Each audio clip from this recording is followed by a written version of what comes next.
when it's a rebrand, there's a lot more work to be done in understanding the history of the brand and what has worked for the brand in the past. When it's a new brand, it's a lot more about understanding the context where the brand will eventually live in.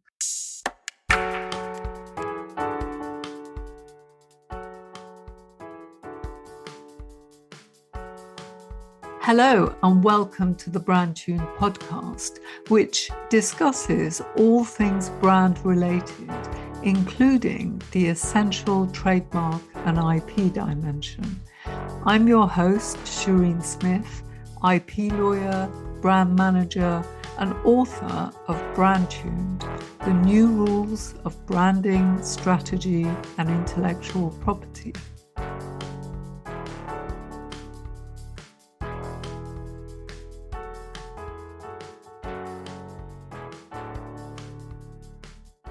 Hello, my guest today is Stef Hamerlinck, who is a designer located in Belgium. He focuses on food and lifestyle brands and is also the host of the podcast Let's Talk Branding, which I found really useful when I was researching my book. So, Stef, tell us a little bit more about your background and in particular why you became a designer. Hey, yeah. I have this weird label on me. First, sometimes I call myself a strategist and sometimes a designer. And sometimes it's called a designer turned strategist. So that's already something we could pick up on. But yeah, living in Belgium, I've been around in a small agency for, I think, about a small decade, doing a lot of like graphic design, motion design, that sort of stuff, and gradually moved into more strategic role, trying to articulate what clients really wanted, trying to make sure the brand was defined well, and then got deeper into brand strategy. And today I'm still this like part designer, part strategist, where 50% of my work is dedicated to the actual brand design and packaging design, and the other 50% is dedicated to trying to understand the situation of the particular brand I'm working for and trying to make sure that we're doing and providing the right design solutions. Okay, well, you often ask people what a brand is on your show, so I'll turn that round and ask you, what is a brand for you? You surprise! I should have seen that one coming. I'm probably not going to be able to ramble off the exact definition I have, but what I like to say is that a brand is an experiential promise that represents a business. I think there's a couple of important points there. First off, it's experiential, so a brand needs to be experienced in some way, whether that's visual or auditory or a combination of all those things. I think that's important, and that can even be almost subconsciously, because that's also a big part of branding, is that part where we're not actively thinking but experiencing it. And then the promise part is really about the fact that it needs to have some kind of promise inherent to the brand or to the product or service, meaning it needs to have value, it needs to be promising and able to be purchased. And then of course it needs to represent a business. I think that those are some key aspects to a brand. And am I right in thinking you often help people who are at the start of their businesses rather than more mature ones? I kind of do a little bit of both. I work with a lot of startups, so yes, but I also work with some bigger, even global brands. But that's usually more of like a consultancy role, whereas really defining the brand, designing the brand, doing the whole range is something I mostly do with smaller brand startups and mid-sized brands. And are they generally starting out for the first time, or are they rebranding, some of them? Also, again, doing both. I do have, I think, probably more brands starting out, but I do need to say that's an important part very often is usually these are people or businesses that have started brands in the past. So it's not like the entrepreneur that comes out of school for the first time and wants to start a brand. Usually those types of businesses are hard for me to work with, because in terms of budget and things like that, it's tricky to match. But usually it's like experienced businesses that want to start a new brand and want to invest from the get-go. That's usually the type of brand I work with. And do you find that people have a good understanding of what a brand is, or is a lot of your work actually educating them about what a brand is? Yeah, I don't think people have a good understanding, or at least have a common understanding of what a brand is. I think even within the industry, there's so much different takes on what a brand is. Some are more emotional, some are more practical. And I think from a business perspective, a lot of clients aren't really aware of what brand really is. So yeah, that's part of what I try to do, although I don't try to get into like long, elaborate discussions about what a brand really is. I try to make sure it's clear for them what the outcome of the project will be. And for example, why branding is important is something I do stress about. And then I do explain, of course, what do I mean by branding. But I try to keep it a bit low on that end, because I've realized at a certain point that maybe I'm bothering them with things I like to discuss that they don't really, that they're not interested in at that point. Right. So you say that you help them with strategy. Presumably they come to you with a product or service, and what they need is the design. So what will you be doing in terms of strategy with them? Sure. There's of course a lot of difference in terms of projects. If I'm doing like a big project for a global brand, it's often a lot more just focused around research and understanding. But let's take a typical product where there's enough resources and somebody wants to put in a new product in the market. Usually, I go out and I do some competitive research. So mainly looking at who are the key players in this industry, what is happening there, what are the brand codes or the distinctive assets flying around, that sort of stuff. I think that's very crucial. Even if you're just getting in the market, just being distinctive straight out of gate, that's one thing. And then of course we look at making sure to define what the product is about, what's the value proposition. That sort of language is also something I work on, defining tone of voice. And usually, again, those things are based on research in the category, based on consumer research, based on understanding the company and the culture. Of course, when it's a rebrand, there's a lot more work to be done in understanding the history of the brand and what works for the brand, what has worked for the brand in the past. When it's a new brand, it's a lot more about understanding the context where the brand will eventually live in. So that's a clear distinction in terms of the amount of work in the strategy phase. And then after I get into the actual or rebrand design or just designing the brand as such. Okay, so this sort of differentiation, distinctiveness, how much focus do you put on differentiating or positioning, helping that client to do that? Yeah, well, this is, of course, a very interesting point where when I started out and I learned about brand strategy and I read some books, it was all about differentiation. So at the beginning, I was really focused at trying to define what differentiated that brand and then eventually, of course, design that brand. Today, I'm approaching distinctiveness as part of the strategy work, which is interesting because it's no longer like doing the definition of what makes this brand meaningfully different and then just getting onto the creative part. No, it's actually about being strategic about your creative choices. And so that can mean simple things like what colors are owned by the main competitors, and can we make sure that at least when we are briefing for creative or when we are designing, these are clear boundaries where we have to consider.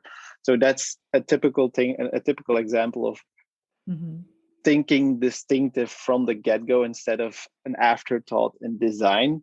Also, I think in differentiation, this whole idea of really trying to find this unique proposition that is unique to this brand is something I let go the moment I understood some of the teachings of Byron Sharp and the Ehrenberg Bass Institute. And now I tend to focus more on trying to find a language that works for that brand, also for the team that's behind it. And of course, it needs to resonate with consumers, but that's something I think that's often overestimated. And I think making sure it's distinct is probably the more crucial element here. Of course, one caveat: when you are working with startups or people that want to put a new brand in the market, there's always this case of they're very close to the reason of why they're trying to put this new thing in the market. And usually the reason is they want to do it better or different. So of course, when that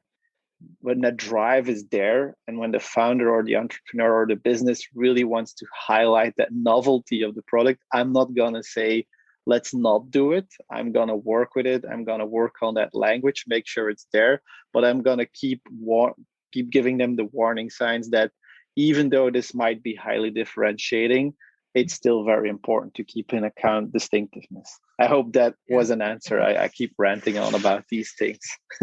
Yeah, I mean, I was just writing a blog recently and thinking about distinctiveness, differentiation, and the brands I choose, like say Hellmann's mayonnaise, it's because I like that taste. If I've bought another mayonnaise, I've found I haven't quite liked it as much. And so it's only recently that I've learned even the name Hellmann's. I could usually just recognize it. So that's distinctive assets, you know. And I don't have a clue how they actually set out to differentiate themselves from competitors. If they did, I just don't know. So, yeah, I agree that distinctiveness is really fundamentally important. So, do you try to be different from competitors in that space in all the choices you make in terms of what you're going to design, apart from color? How do you go about doing that? Yeah, I think that is the interesting part, is really going beyond just the cliches of, okay, so we're gonna have different colors, and that's where I really love the idea of the brand experience, which might be another buzzword, but I do think it's interesting to think about the brand on all touch points. And that's probably more from my design background, but I know a lot of brand designers who really are hyper obsessed with the idea of having this consistent experience throughout all touch points. And that can mean simple things like when you have opened up your packaging box and everything, you've taken out the product, there can still be like this little sentence below everything. And that's like an example of a more experiential design, where you really start to consider the brand experience throughout all of those things. It can be the simplest things like, what kind of texture will we have for this paper, or what kind of smell do we want, or if we have cars driving around from our employees, what's going to be on the back of that car? Is it just going to be a logo or some kind of cool tagline we work with, or maybe something even more contextual, and does that fit our tone of voice? So it's like an endless spectrum of things you can start to work on. I recently did a project with some people, Sonic branding agency. I forgot their name. What's their name again? Then I forgot it. But yeah, it was a really interesting exercise, because I was working on the visual identity. I was also thinking about how it would move in terms of motion. It was for a YouTube channel, so a lot of moving parts. But we also taught a lot about the audio branding, the sonic branding, whatever you want to call that. And I think that's where the power comes from, being a little bit more strategic and being able to step back, is to make sure that all of these different sensorial elements fall into place for a brand. Yeah. So how do you actually decide what codes, how many codes, for example, would you choose for a brand apart from its name? So what would you generally try to give a brand to use? Yeah. Well, there's like two interesting approaches you have here. You can think about like the brand being a spectrum, and each brand needs to have sonic, a visual, tonal sort of style. I think that's probably not very pragmatic. Of course, for bigger brands, you can look at the gaps and fill those in. But for smaller brands, I think it's smarter to look at where they will be available physically the most and work on those touch points first, and understanding, for example, if it's packaging, if it's going to be in a physical retail environment, then maybe considering the bottle shape and the color and the print finish will be probably one of the most important parts.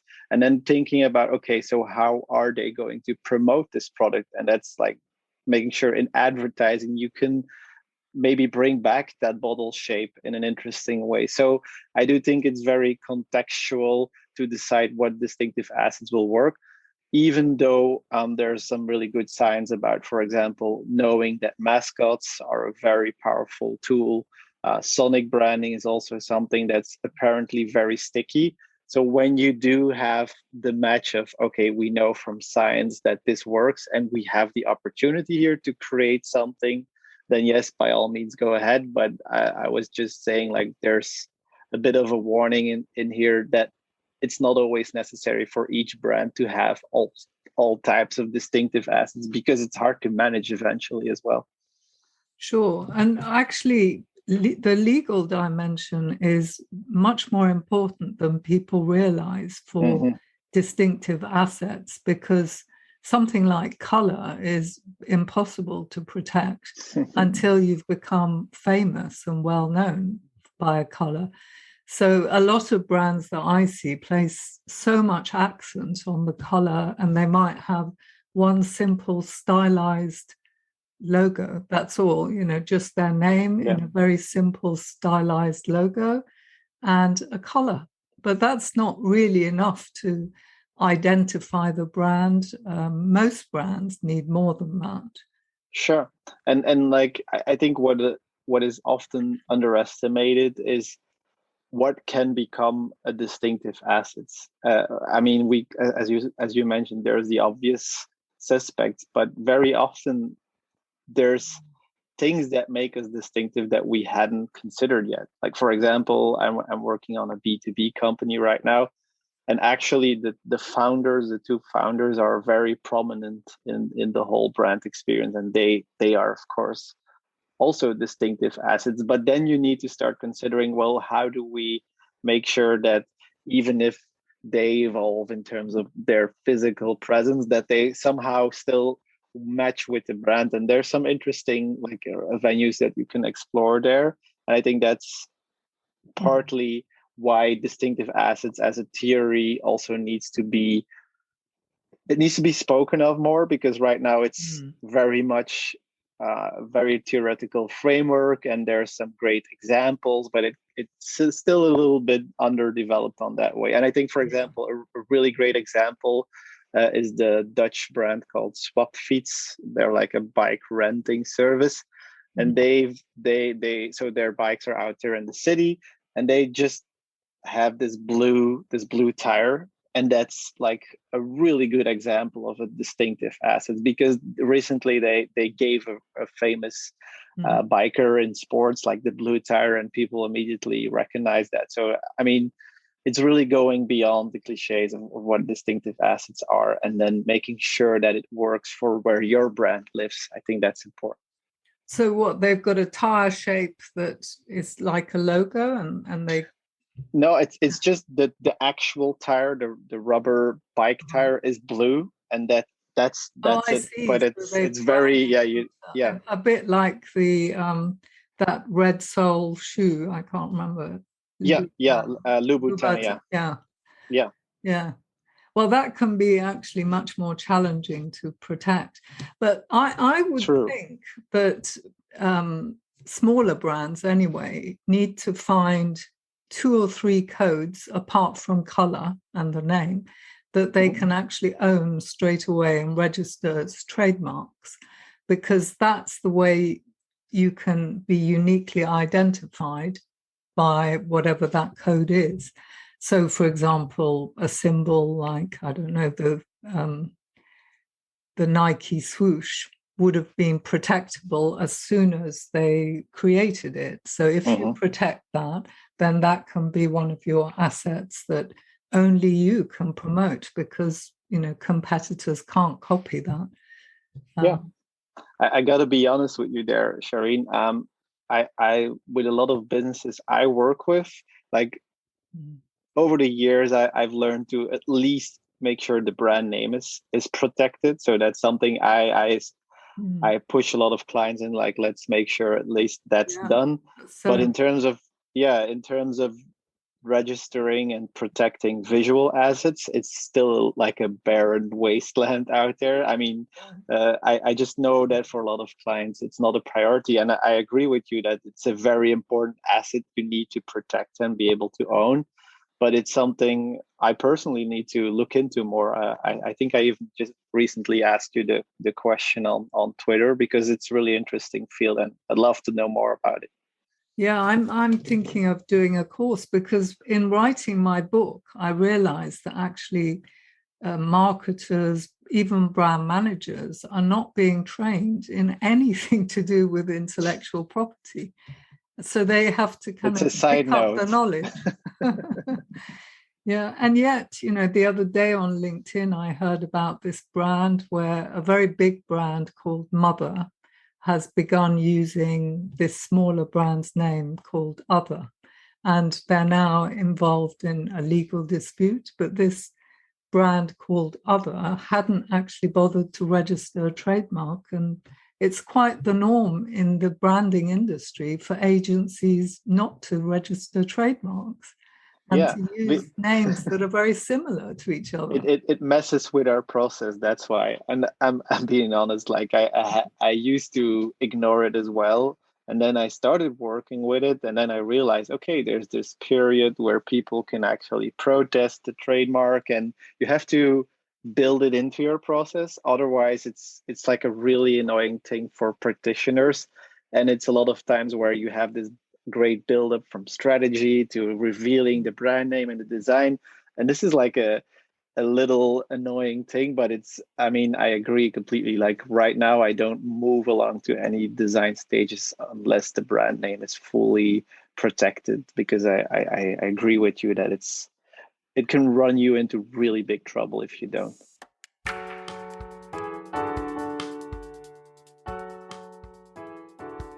The Brand-tuned book is all about how to create a distinctive brand in line with the evidence-based research from the Ehrenberg Bass Institute into how brands grow.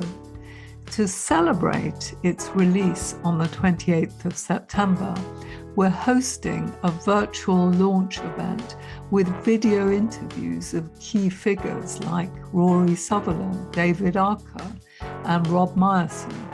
There's also a summarized audio version of the book worth £20 available for free to those who register for the book launch and buy the book, the Kindle version of which will be available that day for a mere £1.99. So register at brandtuned.com. The link is in the show notes. Well, often actually entrepreneurs don't understand the value of IP, so they'll say, "Well, it doesn't matter to me. I don't worry. Don't worry about IP." Mm-hmm. What would you say to someone if you find a name for them and they say, "Well, I don't really want to bother with trademarks"? Yeah, I usually I give the argument of scale. Like, what if we're at a certain scale and people recognize your name and they link it to your service? And what if you have to give it up at that point? It's going to be a lot more costly for you, and you're going to lose a lot of that. And I think that's one of the best arguments you can give, because. Yeah. So how would you decide to create a symbol for someone? I mean, what circumstances would lead you to say you do some research in the industry and find they're all using just simple font logos, no one's really using any mascots or symbols or anything, and there's an opportunity maybe to stand out more in the branding, how would you then go about deciding what to create? Mm-hmm. Yeah, that's where we get into this interesting field where we cross this gap between what is strategic, meaning we set the boundaries, we set the stage, we know what we're about, that sort of we know what not to use. Then we get into this vague space where it's about exploring ideas, sketching out, trying stuff.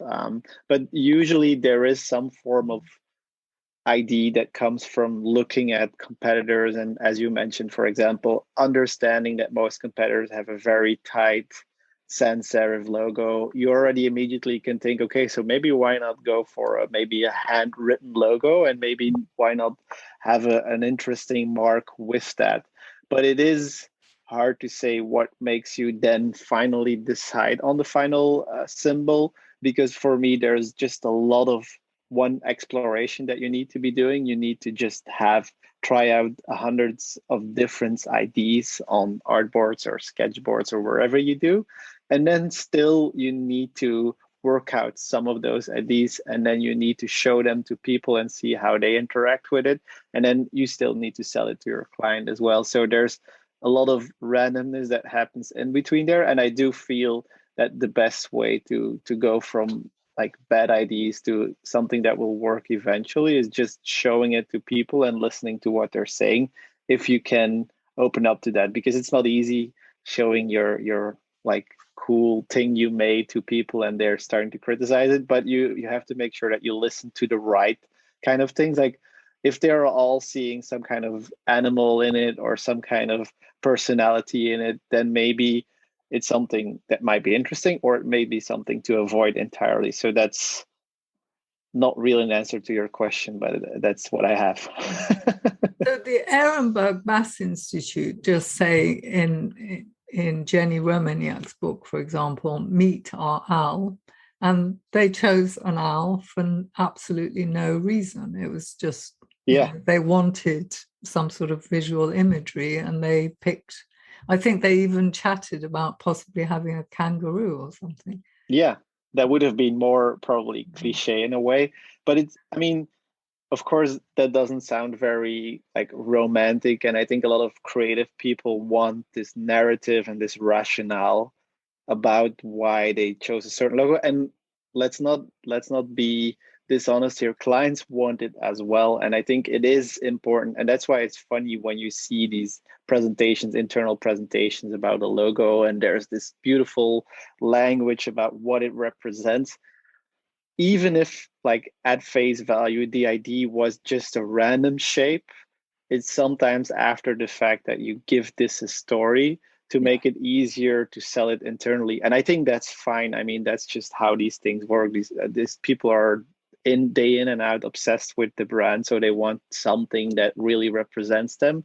But for me, very often it's this collision of randomness and then infusing a little bit of a story and a strategy back into it that really works well. And sometimes it's simple as typing the name and then looking at letter shapes and maybe seeing something interesting there and then extracting that, scaling that up. There's a lot of randomness, and you need to accept that in the design process. But the interesting thing is, and I'm sorry, but I'm diverging here into a little bit of a different topic, but it's interesting to me, is when I do the same thing in strategy, there's sometimes a very interesting that happens when you experiment with things, when you try out things, you might discover new insights or new ideas. And I like to approach like a little bit of a hybrid model between design and strategy. But now I'm really out there. I don't know. I'm actually wondering if distinctiveness is really all that lasts ultimately for a brand. Once they grow to a certain size, it's about a product becoming successful. Really, that's what generates success for a brand. And most good brands that are out there, Mars Chocolate, any of them, started out with a really good product, and then they became well known. So I'm thinking on that basis, why not just create the brand assets? The name could be the founder's name, like a lot of these big brands did start out as just being the founder's name. And why not just choose a symbol, a font, and what else needs to absolutely go into it? Obviously, you need to know that you're not cheap, whether you're expensive or not. There's certain things I can understand would impact what a designer might design, but how much does it really matter otherwise? Yeah, I mean, it's a really interesting question. I think I might feel a bit different about that than the pure, like I think a lot of what we learn from Sharp and Aaron Bergbas and Romaniuk is eventually what we see, these outcomes in market share and how double jeopardy law and all of those things is what's left after you've basically analyzed a market share in a very abstract way. But what we don't see in those things, I think, is things like, for example, I like to call it a vibe. Like, for example, a brand can give you a certain vibe, and at certain points in your life, you're maybe interested in a certain vibe that might be like a yogurt that gives off a really interesting exotic vibe. Mm-hmm. These types of things that aren't really to be called distinctiveness, because distinctiveness is more about familiarity and recognizability in a way. But this is also something I think that is very important, and especially at the start of like a product, there's something about, first off, it's new, it's a novel thing, so people want to explore, and second, you want to communicate some kind of interestingness about it. And I think that's where the vibe, as I like to call Yeah. it, is a very important factor of how I design it. It basically gives me ideas about colors and textures and fonts and everything, of course, keeping in account those hard lines set by the strategy and competitive colors and so on. But the vibe or the mood or whatever you want to call it, the personality, is a very guiding principle when designing a brand. Okay, so for example, some brands might need to look softer, Yeah, some sort of more sharp. playful. Yeah. Like there's a lot of different, and I think it's interesting. Let's say you have a, I don't know, a children's toys brand. You might see a typical children's toy brand, and they have all the codes, like a certain style of illustrations and fonts. And it might be actually, that's again from a more distinctive point, but it might also fit your positioning and you might have a more mature way of approaching it. It might be different, and that might inspire a different type of vibe, and that eventually might communicate to a consumer that you're kind of this interesting, new, different type of thing. On the long run, of course, I think what is left Mm. is probably what Sharp has constantly. But there's a lot of randomness, as you mentioned. I mean, at the end of the day, when you're just starting out, your product needs to be very good and interesting, but also your distribution and your team. And there's so many other factors that are a lot more heavy at that point than probably distinctiveness, because that is a long game and you need to invest in it. That a lot of even amazingly distinctive startups will never make it. So it's not like that is the success factor that will do it all. Mm. Yeah, and also I think it's maybe important to stick to your branding that you settle on, so that over the years you become known by whatever logos, whatever you start out with. So, a lot of entrepreneurs just get bored with their branding. They decide they want a new look as if it's like a change of clothes. And I don't think there's this appreciation that these are actually assets of the brand that you need to preserve. Yeah, I mean, I feel you. And interestingly enough, of course, there's as practitioners, this is how we make money, doing rebrands and doing brands. So often there is this conflict of interest where, on the one hand, you might say, well, is this really necessary? But on the other hand, you see something new and shiny you can create. And I think a lot of people in branding, maybe, I don't think they're really dishonest about this, but just ignore those feelings of maybe there's enough equity, and they just, because they have a hammer, they only see nails. And I was part of that, to be honest. I used to just rebrand whenever somebody asked me to, and I didn't consider it. Nowadays, I'm a lot more careful, and actually a rebrand doesn't happen all that much. Maybe there's a refresh in there for some reasons, or maybe it's an assessment of what like assets you have, and looking at the ones that can be more powerful, or maybe killing some of them that aren't working. That's usually what I do these days, is do a proper audit of all the distinctive assets, or just the entire touch point spectrum, and then try to make sure that we create something that works for what they see in the future. So I agree with you that very often this new shiny thing is both clients and practitioners that are responsible for that. What would basically be a reason for choosing a new name, do you think? That's such a tricky one, because I mean, I used to think, well, yeah, it needs to have the right meaning, it needs to have the right personality, it needs to stick out from the competition, it needs to be easy to pronounce, it needs to be easy to be written. All of those factors really are important. And nowadays, it's less about the meaning part. That's like a nice to have. For me, naming is probably more about just, can people, when I tell you the name, can you at least write it down? Or can you at least Google it without being completely off? I think that is just a formal trait that a name needs to have. So on that sense, if it's a name where people are really struggling with to just reiterate or recall on, that might be a good reason to redo a name. Or when there's like a fusion between two companies, that might be a reason. But even then, it's probably smarter to look at just the best working name and pick that one and just skip the other one. So in most cases, I would say keep it, but there are some problematic names that you might want to change. And of course, there's also what I see with a lot of startups is they give their brand a very generic name. Like, let's say, I don't know, redmarkers.com or whatever, because they sell red markers. Yeah, And well, at a that certain, really is generic. But Oatly isn't much better than that, because as the recent decision, with Oatly and the Gately farm, I can't remember what it was, but yeah, essentially, if somebody was trying to use Hellman's and say pure Hellman's, that would be a definite trademark infringement. But pure OT was allowed because basically it's using the generic.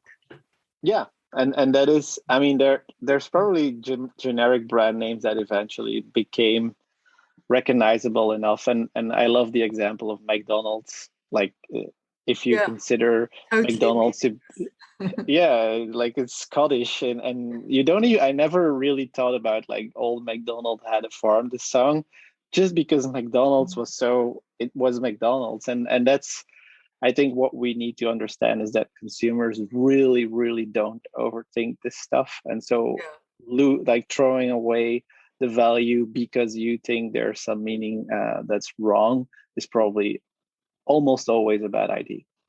Yeah, exactly. And actually looking for meaning when you're trying to create brand elements, brand names, means that you're more likely to choose something that a competitor has chosen, because they're Exactly. also looking for meaning.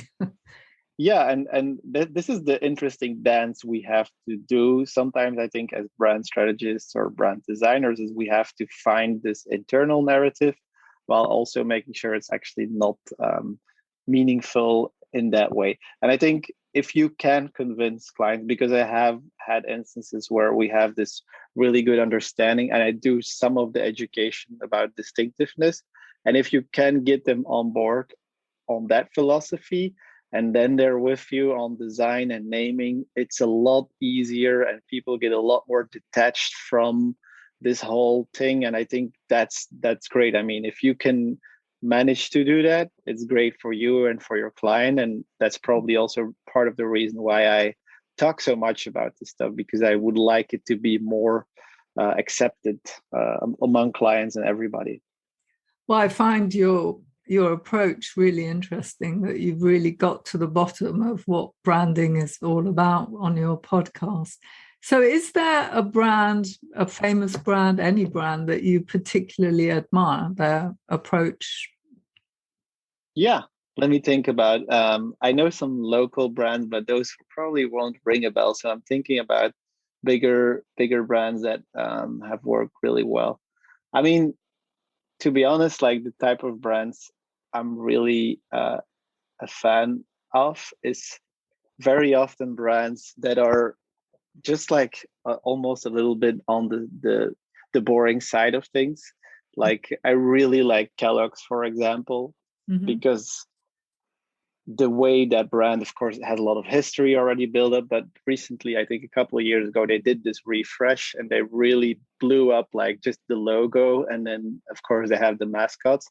And I think that's just really following the school of distinctiveness. So that type of brand, I really just, when I'm walking in the supermarket aisle, I'm always like admiring these things because they're almost like these icons. And on a smaller scale, there's some really interesting, like there's Richie, which is a local lemonade brand that I really like because they do have this vibe. It's a bit of like this nostalgic vibe. They have this really cool old Coca-Cola style. It feels like a Coca-Cola or lemonade from the 60s, 70s, but it's a very distinct brand. It's very recognizable. They're doing all they can to be physically, mentally available. You can see them in lots of different stores. Their advertising is very just emotional, just speaking to that ID. And I think those are the types of brands that I very often like really love, just famous, distinctive in a way. So Richie, I've never heard of that. How? Yeah, it's a smaller brand. It's Ritchie, Richie. Okay, we'll mention that in the show notes in case people want to have a look. Yeah, you should definitely look at it. It's a very nice brand. Great. Well, thank you very much indeed, Steph, for appearing on the podcast. It was great having you. Yeah, it was an honor to be here. It was a really interesting talk to you. And I definitely want to have more in-depth look at all of the IP things you've been sharing. So thank you for that. Well, come on to the book launch. We're having a book launch at the end of September, and I've got various people from the branding industry talking about it, like Rory Sutherland. Ooh, cool. Yeah. I'll be there. I want to be there. Good. Thank you very much then. Bye. Thanks, Shireen. Bye-bye. That's it for this week. Do subscribe to the brandtuned newsletter to get weekly updates. I'd also love to get your feedback. Just send me an email to info@brandtuned.com. Finally, if you liked the episode, please do share it with your friends and colleagues and review it on iTunes or whichever platform you use to listen to podcasts. If you leave us a 5-star review, it means more people will listen and we can spread the word much more quickly about the podcast. Thank you and bye for now.